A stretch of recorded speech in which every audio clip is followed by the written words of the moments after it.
आणि आता पाहणार आहोत TV9 आणि पोलस्टार्टचा संपूर्ण देशभरातला ओपिनियन पोल जो आहे तो समोर आलाय त्या संदर्भातल्या न्यूज टॉप 9।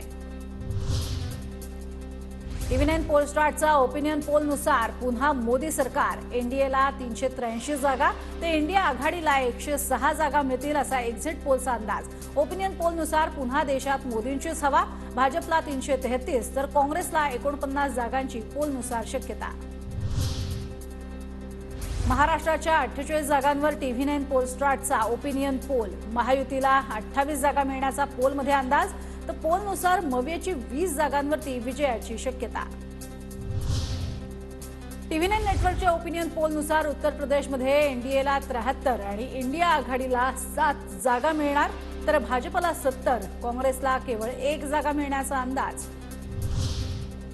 TV9 नेटवर्कच्या ओपिनियन पोलनुसार पंजाबमध्ये आपला 11 जागा, भाजपला 2 जागा मिळण्याची शक्यता, तर पंजाबमध्ये काँग्रेसचं खातंही उघडणार नाही असा अंदाज। TV9 नेटवर्कच्या ओपिनियन पोलनुसार बिहारमध्ये एनडीएला 38 तर इंडियाला 2 जागा मिळण्याचा अंदाज।